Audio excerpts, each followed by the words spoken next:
बिस्मिल्लाहिर्रहमानिर्रहीम। अस्सलाम वालेकुम। इन्फो टीवी में खुश आमदीद। आज 8 फरवरी 2025 रोज़ हफ्ता सऊदी अरब की ताज़ा तरीन खबरों के साथ मैं हूँ वसीम। सऊदी अरब के गैर मुल्कियों के लिए इन्फो टीवी चैनल आता है सऊदी अरब भर की ऑथेंटिक खबरें आज के न्यूज़ बुलेटिन में भी होंगी। वीडियो को मुकम्मल देखिएगा। शुरू करते हैं पहली खबर के साथ।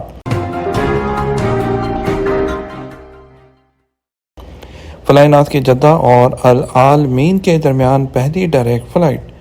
सऊदी फ़ज़ाई कंपनी फ्लाई नास जद्दा को मिस्र के साहली शहर अल आलमीन को जोड़ने के लिए एक नई डायरेक्ट फ़्लाइट का आगाज़ कर रही है।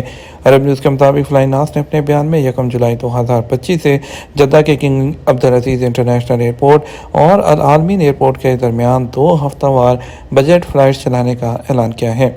2007 में कायम होने वाली सऊदी बजट एयरलाइन फ्लाई नास गुज़श्ता साल से रियाद और मिस्र के शुमाली मगरबी साहिल पर वाक़े मरूफ सियाहती मुकाम अल आलमीन के दरमियान परवाज़ें चला रही है। फ्लाई नास ने गुज़श्ता माह रियाद और युगंडा के दरमियान परवाज़ों का आगाज़ किया था। फ्लाई नास 1500 से ज़्यादा हफ्तावार परवाज़ों के ज़रिए 70 से ज़्यादा डोमेस्टिक और इंटरनेशनल मकामात से खुद को जोड़े हुए हैं। यह एक इब्तदाई अमली कौमी फ़ज़ाई कंपनियों को 250 बैन अल-अक़वामी मकामात को सऊदी अरब से जोड़ने के साथ साथ 2030 तक 330 मिलियन मुसाफिरों तक पहुँचने और सालाना 100 मिलियन टूरिस्ट को अट्रैक्ट करने में मदद देगी। राब्ता के सेक्रेटरी जनरल ने गनी बसाओ में कुरान के मुकाबले का इफ्तिताह कर दिया। राब्ता आलम इस्लामी के सेक्रेटरी जनरल और चेयरमैन मुस्लिम उलमा कौंसिल शेख डॉक्टर मोहम्मद अली सा ने गनी बसाओ के स्टेडियम में मगरबी अफ्रीका के सबसे बड़े कुरान पाक के मुकाबले तेजान अल नूर का इफ्तिताह किया। यह मुकाबला जमहूरिया गनी बसाओ के सदर अमारू सिसोसुकू अम्बालू की सरबस्ती में हो रहा है। वक्फ प्रॉपर्टी के ज़वाबित जारी खिलाफ वर्जी पर जुर्माना होगा। औकाफ जनरल अथॉरिटी ने वक्फ इमलाक के ज़वाबित की खिलाफ वर्जी पर सज़ाओं का ऐलान कर दिया। वक्फ के निगरान की जानिब से किसी भी नौयत की बदनवानी साबित होने पर भारी जुर्माना आयद किया जाएगा। अखबार 24 के मुताबिक औकाफ अथॉरिटी का कहना है कि वक्फ इमलाक की निगरानी के ज़वाबित मुकर्रर है। नाज़िर यानी जो शख्स वक्फ की निगरानी और देखभाल के लिए मुकर्रर किया गया हो उस पर लाजिम है कि वो कवायद का पूरी तरह ख्याल रखे। अगर नाज़िर किसी भी किस्म की बदनवानी में मुब्तला हो या वक्फ के नाम पर चंदा जमा कर रहा हो तो इस सूरत में 2 लाख रियाल जुर्माना आयद किया जाएगा। इसके अलावा अगर यह साबित हो जाए कि वो वक्फ इमलाक के मफाद पर ज़ाती मफाद को तरजीह देता है तो इस सूरत में भी जुर्माना आयद किया जाएगा। औकाफ अथॉरिटी ने वक्फ ज़वाबित के हवाले से जारी चार्ट में मुख्तलिफ नौयत की खिलाफ वर्जियों का जिक्र किया है, जिसमें वक्फ इमलाक का हिसाब अपडेट रखना, वक्फ में आने वाले इजलास को बगैर वजह किसी के तकसीम करने में ताख़ीर करना, वक्फ की आमदनी को मुकर्रर वक्त पर तकसीम ना करना वगैरह शामिल है। इन सूरतों में नाज़िर को खिलाफ वर्जियों के बारे में तहरीरी तौर पर मतला करके उनसे जवाब लिया जाएगा। दूसरी तरफ सऊदी अरब को league of anti corruption bodies का एग्जीक्यूटिव मेंबर भी मुंतखब कर लिया गया। इंसदाद बदनवानी के हवाले से सऊदी अरब की मिसाली काविशों के एतराफ़ में सऊदी अरब को league of anti corruption bodies का एग्जीक्यूटिव मेंबर मुंतखब कर लिया गया है। एसपी के मुताबिक international association of anti corruption agencies के 14वें इजलास में सऊदी अरब को इंसदाद बदनवानी कमेटी का रुकन मुंतखब करने का ऐलान किया गया। सऊदी अरब की फ़ज़ाई कंपनी सऊदी एयरलाइन ने एक और संग मील अबूर कर लिया। एविएशन इंडस्ट्री की मोतबर और आज़ाद साइट सीरियम की एक रिपोर्ट के मुताबिक सऊदी फ़्लाइट्स की बरवक्त रवानगी के हवाले से 88.82% की मुतासिर कुन शरह के साथ दुनिया में पहले नंबर पर रही है। परवाज़ों की बरवक्त आमदनी जो है उसकी कारकर्दगी में सऊदीया महज 0.35% की शरह की कमी के मार्जिन के साथ दूसरे नंबर पर रही और परवाज़ों की बरवक्त आमद की शरह 86.35% रही है। सऊदी एयरलाइन 2024 में 4 बर-ए-आज़मों में 100 से ज़ायद मकामात पर मुश्तमिल नेटवर्क पर कामयाबी के साथ 1,92,560 फ़्लाइट चलाई। ये कामयाबी ख़ास तौर पर पाकिस्तान के मुसाफिरों के लिए अहमियत की हामिल है, जो सऊदी एयरलाइन के लिए एक अहम मार्केट है।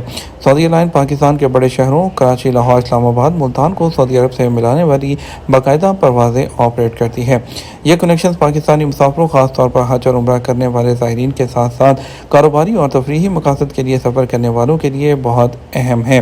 सऊदीया ग्रुप के डायरेक्टर जनरल इंजीनियर इब्राहिम अल उमर ने इस कामयाबी के हवाले से कहा कि हमें आलमी सतह पर परवाज़ों की बरवक्त रवानगी और आमद के हवाले से बेहतरीन कारकर्दगी का मुजाहरा पेश करने पर इंतहाई फ़ख्र है। साल 2024 में 4 अरब ममालिक के लोगों ने 167 टन सोना खरीदा। वर्ल्ड गोल्ड कौंसिल की जानिब से जारी मालूमात के मुताबिक 2024 में 4 अरब ममालिक के लोगों ने 166.8 टन सोना खरीदा, जबकि साल 2023 में ये हुजम 180.1 टन रहा था। गुज़श्ता साल मसरियों की जानिब से सोने की खरीदारी का हुजम तकरीबन 12% कम होकर 50.1 टन रह गया। साल 2023 में 57 टन सोने की खरीदारी के साथ मसरियों का पहला नंबर था, जो कि अब दूसरी पोजीशन में तब्दील हो गया। सऊदियों का पहला नंबर रहा, जिन्होंने 50.3 टन सोना खरीदा। ताहम यह 2023 के मुकाबले में तकरीबन 4% कम रहा, जब सोने की खरीदारी का मजमूई हुजम 52.3 टन था। मौसमियात के कौमी मरकज़ के सरकारी तर्जुमान हुसैन अल कहतानी ने आने वाले दिनों में मुतवक्किया मौसम के उतार चढ़ाव के बारे में खबरदार किया, जिसमें टेम्परेचर में कमी और ख़ास तौर पर बुलंदी वाले इलाकों में हवाओं के साथ बारिश शामिल है। अल कहतानी ने अखबारी चैनल को एक बयान में इस बात पर जोर दिया कि मौसमियात के कौमी मरकज़ के प्लेटफॉर्म के ज़रिए मौसम की ताज़ा तरीन मालूमात की पैरवी ज़रूर करें, ख़ास तौर पर उन लोगों के लिए जो पिकनिक या सफ़र पर जाने के ख्वाहिशमंद हैं। अपनी हिफाजत को यकीनी बनाएं और मौसमियाती तब्दीलियों पर ख़ास तौर पर नज़र रखें। तैयबा यूनिवर्सिटी में फ़िज़िकल एक्सरसाइज फिजियोलॉजी के प्रोफेसर डॉक्टर मोहम्मद अल अहमदी ने इंसानी सेहत पर देर तक जागने के खतरात के बारे में खबरदार किया है। उन्होंने कहा है कि देर तक जागना जो है इंसानी सेहत को मनफी तौर पर मुतासिर करता है।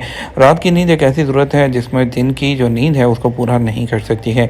अल अहमदी ने सऊदी टीवी पर सऊदी अरब से प्रोग्राम में अपनी गुफ्तगू के दौरान वजाहत की है कि दिन में जो मिसाली तवानाई को यकीनी बनाने के लिए मिसाली जो नींद है बालगों के लिए 7 से 8 घंटे और बच्चों के लिए 13 घंटे तक होनी चाहिए।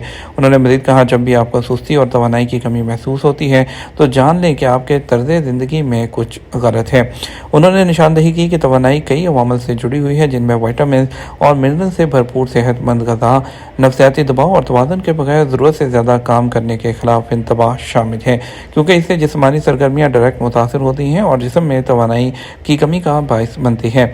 उन्होंने जोर दिया कि ज़्यादा वज़न नींद के म्यार को मुतासर कर सकता है, और क्योंकि ये विटामिन डी के जज़ब को कम करता है और खराटे और नींद की कमी जैसे मसाइल का सबब बनता है, जिससे दिन में सुस्ती का एहसास बढ़ जाता है। सर दर्द के हवाले से उन्होंने कहा कि सबसे अहम वजह जिस्म में हाइड्रेशन की कमी है। गर्म और ठंडे मशरूबात के बजाय वाफर पानी पीने की ज़रूरत पर जोर दिया है। पासपोर्ट खो गया, वापसी कैसे होगी? नुसक प्लेटफॉर्म के जरिए डायरेक्ट हज पैकेज की रजिस्ट्रेशन का आगाज़ हो गया। सऊदी वज़ारत हज और उम्रा ने कहा है कि 104 ममालिक के लिए नुसक प्लेटफॉर्म के जरिए डायरेक्ट हज पैकेजेस के रजिस्ट्रेशन का आगाज़ इतवार से किया जा रहा है। औकात अखबार के मुताबिक वज़ारत हज और उम्रा की जानब से 104 मुल्कों के शहरियों के लिए नुसक प्लेटफॉर्म के जरिए डायरेक्ट हज पैकेजेस बुक करने की सहूलत फराहम की जा रही है। वज़ारत का कहना है कि जो मुल्क इस कैटेगरी में शामिल हैं उनसे आने वाले आज़मीन को हज पैकेजेस में तमाम सर्विसेज फराहम की जाती हैं, जिसमें फ़्लाइट बुकिंग के अलावा दीगर तमाम सर्विसेज शामिल हैं। डायरेक्ट हज पैकेजिंग जो है उसकी बुकिंग कराने वालों को अपनी मर्जी के मुताबिक फ़्लाइट का इंतखाब करने का इख्तियार होगा। इसके अलावा वो अपनी फैमिली के लिए भी पैकेज हासिल कर सकते हैं। कफील ने खरूज नहाय लगा दिया, कफालत कैसे तब्दील हो सकती है? सऊदी महकमा पासपोर्ट से एक शख्स ने सवाल किया कि कफील ने किसी वजह के बगैर खरूज नहाई लगा दिया, क्या इस सूरत में जबकि खरूज नहाई की मुद्दत भी ख़त्म हो चुकी है कफालत तब्दील करवा सकता हूँ? जब आज़ाद के कानून के मुताबिक खरूज नहाई वीज़े लगाए जाने के बाद कारकुन के पास 60 दिन की मोहलत होती है। इस दौरान या तो सफ़र करें या खरूज नहाई वीज़े को कैंसिल करवाएं। फाइनल एग्जिट वीज़े की मुद्दत एक्सपायर होने के बाद 1000 रियाल जुर्माना आयद होता है। जुर्माने की अदायगी के बाद ही कारकुन का इकामा सिस्टम में ओपन होगा, बसूरत दीगर इकामा वैलिड नहीं होगा।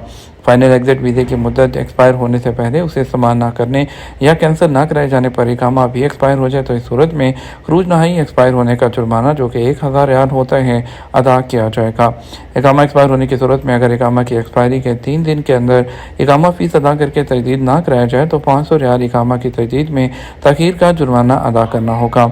इसके अलावा इकामा तजदीद की फ़ीस अदा करने के बाद ही तनाजुल यानी कफालत की तब्दीली की कार्रवाई की जाएगी। कफालत की तब्दीली के लिए ज़रूरी है कि पहले खरूज नहाई को कैंसिल कराया जाए, उसके बाद अगर इकामा एक्सपायर है तो उसे तजदीद कराने के बाद दूसरी जगह कफालत तब्दील कराने के लिए नई कंपनी या कफील के साथ मुआहदा किया जाए। ख्याल रहे इस केस में खरूज नहाई को कैंसिल कराना और इकामा की तजदीद कराने के लिए कार्रवाई कारकुन बजाते खुद नहीं कर सकता। लाजमी है कि स्पॉन्सर अपने अबशर या मुकीम अकाउंट के जरिए खरूज नहाई जो कि एक्सपायर हो चुका है का जुर्माना अदा करने के बाद उसे कैंसिल कराए। अगर इकामा भी एक्सपायर हो चुका है तो उसका भी जुर्माना अदा किया जाए और उसकी तजदीद कराई जाए। वाज़ेह है कानून के मुताबिक कफील इस बात का पाबंद नहीं कि वो खरूज नहाई के लिए कारकुन की रजामंदी हासिल करे। ये उसका हक है कि अगर उसे कारकुन की खिदमात दरकार नहीं तो उसे फाइनल एग्जिट लगा कर वापसी का टिकट फ्राहम करे। ताहम बाहमी मुआहदे या इत्तफाक की सूरत में मुमकिन है कि खरूज नहाई बाहमी रजामंदी से लगाया जाए या एग्रीमेंट के मुताबिक। जो एग्रीमेंट है अभी सऊदी अरब में उसकी बहुत अहमियत है। कारकुन के एग्रीमेंट से हटकर कफील कुछ नहीं कर सकता। अगर कोई भी जो एम्प्लॉय है उसका कोई इलीगल काम नहीं होता या वो एग्रीमेंट की खिलाफ वर्जी नहीं करता तो कफील उसका ज़बरदस्ती फाइनल एग्जिट जो है अब नहीं लगा सकता है। ये हमारा अब तक का न्यूज़ बुलेटिन। मज़ीद और अहम खबरों के लिए हमारा शाम 6 बजे का न्यूज़ बुलेटिन देख सकते हैं। इसके साथ हम आपसे इजाज़त चाहेंगे। वीडियो को लाइक और शेयर करना मत भूलिएगा। आपके कीमती वक्त का शुक्रिया। अपना ख्याल रखिएगा। अस्सलाम वालेकुम।